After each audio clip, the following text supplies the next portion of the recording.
In Resident Evil 4, Leon Kennedy encounters several harrowing monsters that could only be described as horrific malformations of the human form. But the scariest monsters in this game are the most unassuming. The ganados or the cattle are the main basic enemies Leon faces throughout the game, wielding weapons ranging from farming tools and medieval flails all the way to electric batons and machine guns. But their weaponry is the least horrific thing about these assailants. Each and every ganado is nothing but a puppet to the plaga, a parasitic creature that controls its host by attaching itself to the victim's spinal cord. Ganados are thought to have no free will of their own. However, some evidence shows that this may not be the case.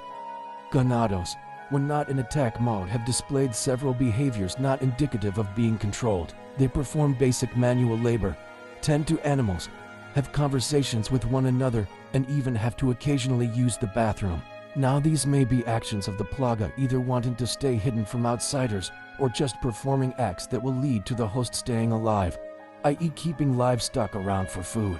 However, the fact that the ganados not only speak to each other, but also speak to themselves is evidence of some kind of underlying intelligence, which could mean that the person being controlled is still in there somewhere. Perhaps the plaga supplements the victims with a new, more aggressive personality, which has similarities to the mold in Resident Evil 7. However, the plagas themselves have not displayed an amount of intelligence higher than that of wanting to survive. Some plagas even destroy their host's head and expose themselves in exchange to be a more lethal threat. It seems that ganados are still people in the most basic way.